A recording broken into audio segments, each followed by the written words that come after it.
Hey everyone, Erica with the K here. Today's video is going to be on the incentive spirometer. So I'm going to be putting it together for the first time with you guys. It comes with a little booklet that says like your weight and your height and where your little like dial thing should be, what your goal should be. But you're going to take out that tube first and you're going to open it up all the way. Then I put it on where the goal was going to be. That's what I did with that little green tab.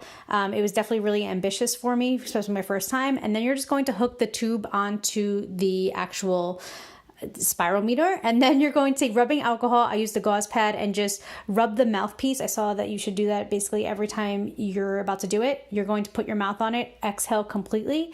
You're going to breathe in. You're going to inhale slowly as deeply as you can, and you're going to see the large column thing just go up as you do that. And on the other side, you're going to see that there's two arrows, one pointing down, one pointing up with a smiley face in between, and you want that little dial to stay in the middle, how it is right there, as you're doing this, and try to get to that goal.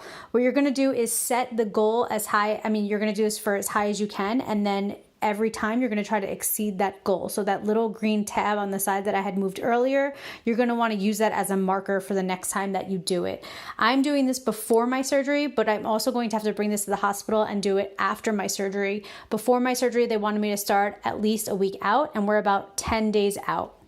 You're going to hold your breath for 10 seconds and for as long as possible, and then you're going to see that the whole thing kind of goes down after that.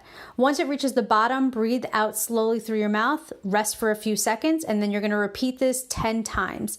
And then my doctor wanted me to do this 3 times a day, so 3 times with a session of 10 times each session. I hope that makes sense. So after each set of 10 breaths, try to cough. This is going to be after you already get your surgery. You're going to try to cough to kind of help loosen up any mucus that might be in your lungs. And you're going to do it again and hold a pillow over your incision. This is again after your surgery. This is before right now, but after your surgery, you're going to hold a pillow there so that you don't hurt your incision, and it'll just be, easier. I had already talked about the pillow that I had gotten from Amazon for this. So there you go. And then you're going to want to put the marker, like I said, at, that wherever you get it to, and that's going to be the goal for the next time you do it. Again, the paper does have your height and weight and what your goal should be, but it's totally okay to work up to that. This was way harder for me than I thought it was going to be. I do have asthma, but I just thought this was going to be like a walk in the park. It was a little bit of a struggle. So definitely make sure if your doctor tells you to do it beforehand, you're really diligent about it and you do it beforehand. Bring it to the hospital if they asked you to, and then you're going to have to do it after as well. In recovery. So I hope that this video helps. Thank you all so much for your love and support, and I'll see you in my next video. Bye.